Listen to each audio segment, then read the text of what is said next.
હોય છે એ લઈને તમે ખાઈ શકો છો. અને અમે પહેલાં નાસ્તો કર્યો ને પછી દર્શન કર્યા.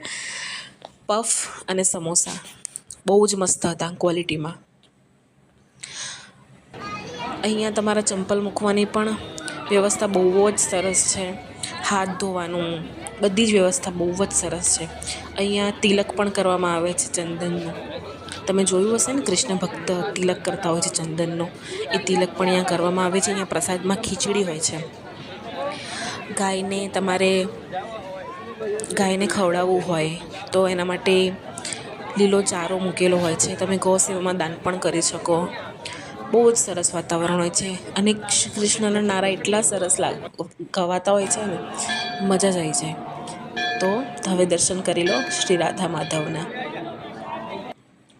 હવે અમે જઈએ છીએ અંદર. જોઈ લો દર્શન